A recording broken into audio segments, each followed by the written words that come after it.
മഴയാണ് സ്വപ്നത്തിൽ കാണുന്നതെങ്കിൽ ധനവർദ്ധനം ഉണ്ടാകാനുള്ള സാധ്യതകളും വൈകാരികമായിട്ടുള്ള ഒരു ഉണർവ് നിങ്ങൾക്കുണ്ടാകാനുള്ള സാധ്യതകളും അതിൻ്റെയൊക്കെ സൂചനയായിട്ടാണ് മഴ സ്വപ്നത്തിൽ കാണുന്നത്. സ്വപ്നത്തിൽ മുടിയോ നഖം മുറിക്കുന്നതായിട്ടോ നമ്മൾ സ്വപ്നം കാണുകയാണെന്നുണ്ടെങ്കിൽ നമ്മുടെ നെഗറ്റിവിറ്റിയൊക്കെ മാറുന്നതിൻ്റെയും സാമ്പത്തികമായിട്ടുള്ള ഒരു ഉയർച്ചയുടെയും സൂചനയാണ്. പാമ്പിനെ കാണുന്നത് നമുക്കൊരു ശക്തി, ഊർജം അതിൻ്റെയൊക്കെ സൂചനയായിട്ട് കാണാം. എന്നാൽ ആക്രമണകാരിയായ പാമ്പിനെയാണ് നമ്മൾ സ്വപ്നത്തിൽ കാണുന്നതെങ്കിൽ നമ്മുടെ ശത്രുക്കളുടെ എണ്ണം കൂടുന്നു, അല്ലെങ്കിൽ നമ്മൾ ശത്രുക്കൾ മുഖാന്തരം നമുക്ക് പ്രശ്നങ്ങൾ ഉണ്ടാകാൻ പോകുന്നുവെന്ന് അതിൻ്റെയൊക്കെ സൂചനകളായിട്ടാണ് കാണുന്നത്.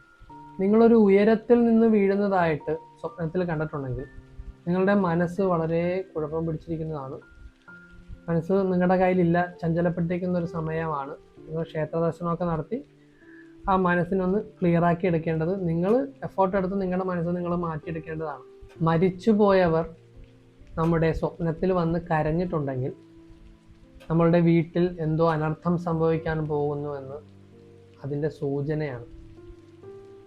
ബ്രാഹ്മമുഹൂർത്തത്തിൽ കാണുന്ന സ്വപ്നത്തിന് ഫലം കൂടുതലാണെന്ന് നമ്മൾ കേട്ടിട്ടുണ്ട്. ബ്രാഹ്മമുഹൂർത്തത്തിൽ പുലർച്ചെ 3 മണി കഴിഞ്ഞ് 30 മിനിറ്റിനും 5 മണി കഴിഞ്ഞ് 30 മിനിറ്റിനും ഇടയ്ക്കുള്ള സമയത്ത് കാണുന്ന സ്വപ്നം അവിശ്വസനീയമായിട്ടുള്ള ഫലസിദ്ധി ഉണ്ടെന്ന് സ്വപ്നശാസ്ത്രങ്ങൾ പറയുന്നുണ്ട്. വീഡിയോ ഇഷ്ടമായെങ്കിൽ സബ്സ്ക്രൈബ് ചെയ്യുക, ലൈക്ക് ചെയ്യുക, ബെല്ലൈക്കൺ അമർത്തുക.